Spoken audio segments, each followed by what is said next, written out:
Glenn Yates, Tim Kalisha, Courtney Cronin, Frank Isola. Let's go around the horn. Hey, I got some wise words for that Cincinnati mayor. Know your role and shut your mouth, you jabronis. KC talking that talk. Bengals talking this talk. Taylor Sirianni sang it for all of Philadelphia and the Empire State Building, forgetting where it came from. Let's go around the horn. Empire State of Mind. What are they doing? Change the lyrics.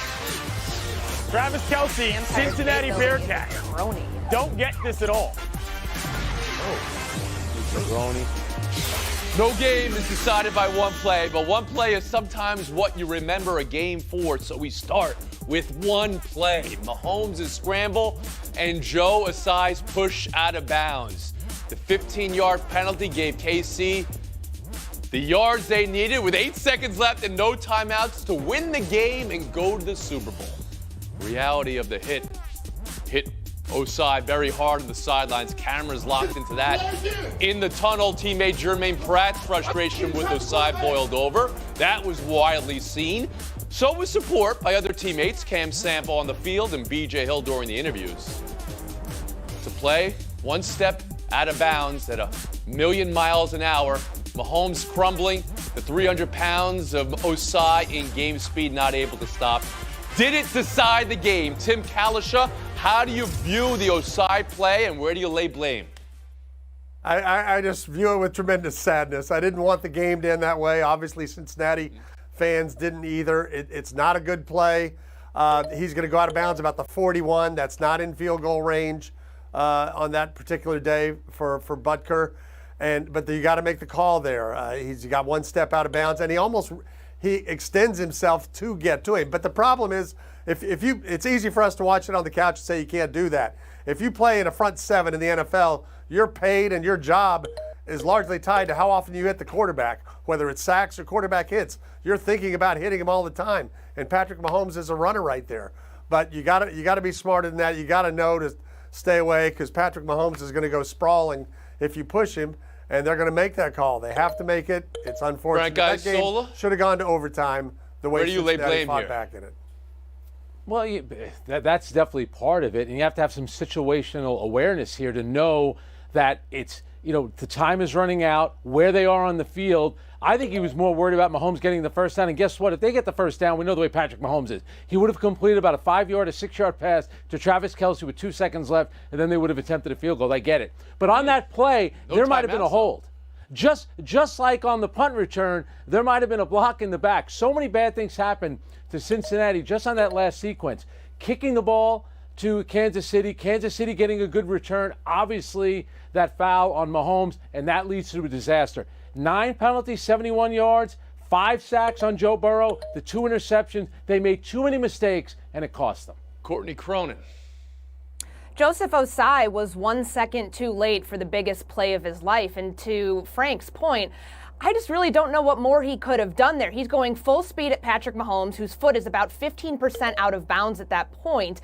And if he pulls up, then Patrick Mahomes can tuck and run a few more yards, pick up a first down and then some. Like, he was kind of SOL at that point, to be quite honest with you. And to add injury to insult, you saw him hurt his knee there. He said to the reporters after the game that he's going to have to get an MRI today.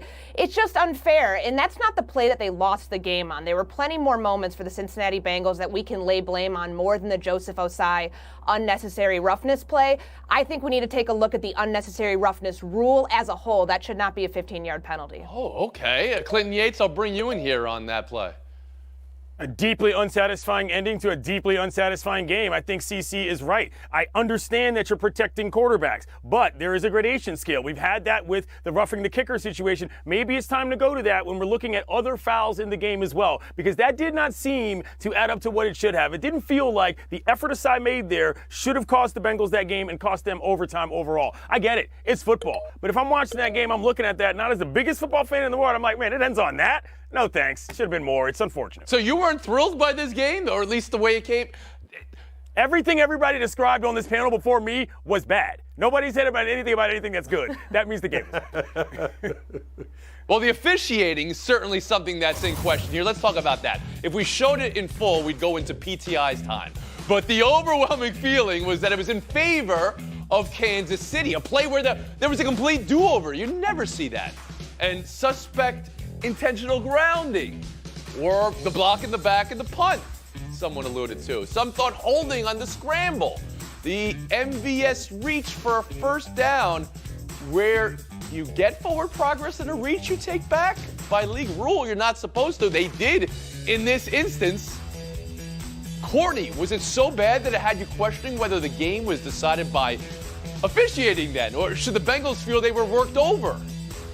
Well, the explanation that we were given on the replayed third down in the second half made no sense. So they had to spot the ball and then re-spot the ball because they got the spot wrong, and the play clock was running even though it shouldn't have been because it was an incomplete pass before that. And then the referees trying to get the attention of the rest of the crew to say, hey, the clock's still running, but apparently nobody could hear him. Like, you need to tighten the ship up here, Ron Torbert and your crew. And on top of that, it's the lack of consistency on the intentional grounding that really bothers me, because if you're going to call it on Joe Burrow the way that they did, you have to call it on Patrick Mahomes 7 plays later, and that's a judgment call. So this is further proof of why we need a sky judge in the NFL. They have the technology for it. A lot of coaches in the league have already vouched for it. This is a prime example of why something like that needs to exist with the officiating. Frank Isola. You know, the stakes are too high. Livelihoods, reputations are at stake, legacies that we always talk about. The officiating needs to be better. And I would say that a lot of times these calls in NFL games seem to be arbitrary, except most of them in this case seem to go against Cincinnati. And I don't have a dog in the fight. I don't care who wins the game. But the intentional grounding call I thought was tough. And you just showed it before. Joe Burrow gets hit. How many times have we seen that penalty called where a quarterback, that's like a good beat after he threw the ball, getting knocked over. Yet Cincinnati's losing the game on a roughing penalty when you're hitting the quarterback out of bounds. So all the calls, I felt like a lot of the key ones went against Cincinnati. Tim Kalishaw. You know, and just to add to some of this, on the intentional grounding on Burrow, Chris Jones falls on him with his body weight. You do that to Tom Brady, you're suspended from the league. There's no set rules. And somebody else mentioned the reaching, the third down reach. That's not a rule. That's at the end zone. If you get the ball over the goal line, that's a rule. But if you put it there and then you fall and come back, you don't get the ball a yard up. The refs don't even appear to know the correct rules. You should never look that incompetent with a Ron Torbert all-star crew in your big game. I'm sensing some sarcasm there. The idea that the Bengals got worked over here, Clinton Yates, do you put any credence into that? The competitive balance isn't even the big thing to me. I noticed all the other panelists are getting points for pointing out everything that was so great about this game. This was another element that did not go well at all. And the reason I say that is this. From the viewing standpoint, didn't help. It's stilted. It's hard to say in the game. That's a factor. It's not just necessarily about the wins and losses. I understand that. But the overall product you're presenting, if we got whistles and stoppages and confusion every other play, and then all of a sudden, no. Again, tighten it up. It doesn't help the overall product, and that was obvious in that game that day. Mm-hmm. For the third time in 5 years, though, Kansas City going to the Super Bowl. Let's dive in here. Patrick Mahomes, third Super Bowl himself. He lost those other 2 in OTs of conference championships.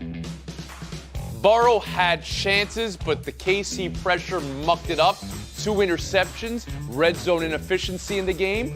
Frank, if it wasn't the play by Osai, and if it wasn't the officiating, do you see this as Mahomes outplaying Burrow? I think it was close, but I do think Mahomes outplayed him. I love Tony Romo, but he seemed to be the only one surprised that Mahomes could still play well on an injured ankle. He came back in last week and played well. The guy's an unbelievable player, and we all know this.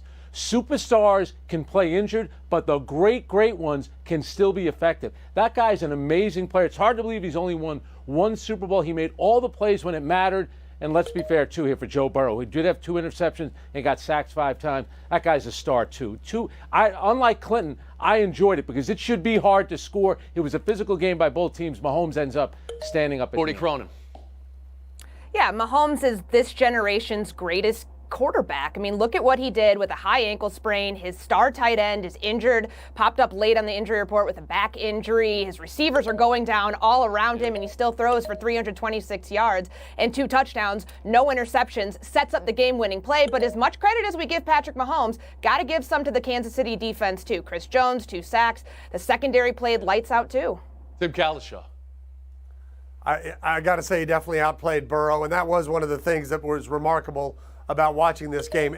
He has Travis Kelce, of course, the best tight end, maybe the greatest tight end ever. But his wide receivers aren't much. And during the course of the game, Juju Smith-Schuster, Kadarius Toney, and Mecole Hardman all left the game with injuries. That's why you're seeing so much Sky Moore and some of the other receivers at the end of the game. And he kept moving the ball. And Mahomes' second touchdown pass, when he stepped up, knew he was going to get hit, and drilled it into, was a thing of beauty. Clint Yates.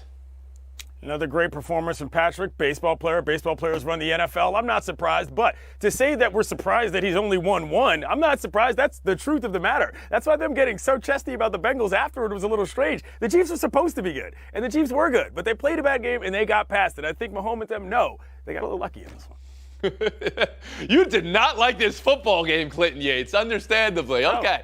About KC talking the way they did and the cigar chopping the way they did. Is all that good or a bit too much considering how they won? And should the Bengals regret talking to begin with, Tim? Oh, I don't have any problem with talking and celebrating. I mean, we see baseball teams do champagne celebrations when they clinch a division, in late September. So this is a lot more than that. And we talked last week on the show. Cincinnati at that time, in the middle of the week, was favored at Kansas City. And, that obviously had to resonate with the Chiefs. Tony Corona. I don't have any problem with the teams and the players doing all the trash talk last week leading into this game, but Cincinnati Mayor Aftab Pureval really caught that smoke, and I'm going to start calling people a jabroni if they bring out outlandish claims that Patrick Mahomes was going to have to take a paternity test to prove that he's not the father of Joe Burrow. The mayor set the Cincinnati Bengals up for failure with those comments, not the players. Mm-hmm. Frank Isola? Yeah, Patrick Mahomes has a Super Bowl berth on the line. I don't think he needs talking from Cincinnati. But I will say this, for about a week, it was the kindred spirits, the Cincinnati Bengals and the Buffalo Bills for everything surrounding that game from earlier in the month. What did Cincinnati do when they won the game in Buffalo? They were taunting the fans of the Buffalo Bills. So this happens. It's football. Yeah, I did not realize the Bengals had been winning the psychological battle against the Chiefs until the actual football game was played. I did not expect this out of Travis Kelce, former Cincinnati. On this attitude, there isn't enough grease in the world to stop the pole climbing in Philadelphia. This game also disjointed, though, in officiating and in challenges, and, of course, the Purdy injury. So we're about to dive deep into the Eagles, of course, but just maybe humor me for a second, all right? It's almost unfathomable that a team that struggled getting a quarterback on the field all season had this in the game before the Super Bowl. So for Purdy to get injured and then the backup Josh Johnson to get knocked out, Purdy to have to come back in, unable to throw a ball 10 yards, while Hassan Reddick is matched up against backup tight ends. Clinton, just to start, or anybody, anyone see this game going differently if San Francisco wasn't super galactically cursed at quarterback, Clinton? Yeah, I mean, if the other game was a bad game, this was a non-game, unfortunately. You just didn't have enough numbers in the data set to really be able to analyze what happened. However, the 49ers were playing the entire season like this, putting the plane together as they flew it. And so I don't think that you can be super disappointed as a Niners fan as to how the season ended overall. You're just kind of bummed about this game because you thought you had a chance. Tim, humor me. I'm saying, again, if Kyle Shanahan challenges the Devontae Smith play, if Purdy doesn't get hurt, is it a different game? Well, let's think about what we were saying before the game. Yes, it's a little bit different game, but it's still going to be the same outcome. We were talking about Kyle Shanahan's going to go to the Super Bowl with a third string rookie quarterback drafted last. Okay, maybe he's not. Maybe that's not the way to go. Maybe he's going to Courtney, am I crazy here? Is this not putting enough emphasis on Philadelphia? No, because, the quarterback situation for the San Francisco 49ers is unfortunate, but we need to give credit to that ferocious Eagles pass rush. My goodness. They were getting after Josh Johnson so much they knocked him out with a concussion, and then an injured Brock Purdy had to come back into the game, and this brings up the emergency quarterback conversation where that the NFL needs to go back to thinking of doing 45 players on the active roster and allowing teams to have that emergency quarterback in case something like this happened, because regardless, if there was a fifth-string quarterback in there, at least he could have attempted a forward pass, unlike Brock Purdy coming back in the game. And Frank Isola. Well, Tony, I'll play your game since that game wasn't so good. Maybe the Devontae Smith play, if it gets overturned, maybe because everything changes, then Purdy doesn't get hurt at that moment. Purdy had a magical run. But I thought last week against Dallas, there were some moments where he looked shaky. And I think against that Philadelphia defense, I still think the result would have been the same. From week one, Philadelphia was the best team in the conference, right? They're 16-1 this year with Jalen Hurts. And the way they're running the ball, it's a pass-first league, but they're changing that as well. And Hassan Reddick and the front four and the whole team really has been eating defensively all year. They just went through 2 weeks of Daniel Jones and a combination of Brock Purdy and Josh Johnson. But to do it the way they did, how do you view this Eagles run, Courtney? Tony, you mentioned the front four. I'm thinking about the 8-9 guy rotation that they have on that defensive line. They're the most complete team in the NFC, and this is the blueprint for how you execute a rebuild. 3 players from the 2017 Super Bowl team remain on this team going back to the Super Bowl. They have been this team the entire season long. You mentioned Jalen Hurts. The resurgence for him from the second year to the third year, truly remarkable. Frank Isola. Jalen Hurts spent the offseason getting better, and that's exactly what he did. Nick Sirianni talked about the team being connected, which they are. They have a lot of talent, but getting the number 1 seed, think about what it does. They didn't have to face really tough quarterbacks, that's for sure. 2 home wins, you're in the Super Bowl. The regular season in the NFL matters. It's good to see. Oh, you're saying that as a good thing. Yes, of course. Clinton Yates. Been a decent rebuild as far as execution is concerned. The guys they got over, they threw over the side. Carson Wentz changing tires in for the Commanders, not doing anything. They stuck with the coach's son, the Alabama kid, and they coached him up, Tony, and he got better, and now he's playing in the Super Bowl. Yeah, that's how you do it. Have you, Tim, you're a historian of this league as well as anybody on this panel today, have you ever seen anybody make the jump like Jalen Hurts did 2 to 3 years in a career like this to get to this level? Not given that after 2 years, people were still saying, okay, this third year is going to tell whether they need to draft a quarterback in 2023 or not. I'm pretty sure they don't. He was an MVP candidate, but Howie Roseman just did a master class in roster building, going out to get Reddick, trading one of his 3 first-round picks for A.J. Brown, building up that secondary. It's the most complete team in the league, by far. Tim, I think it's thrown a little window into who we'll be picking in about 2 weeks. Glenn Yates, Frank Isola, thanks for your time here. Tim Kalishaw, Courtney Cronin, that's our showdown. Next. Go.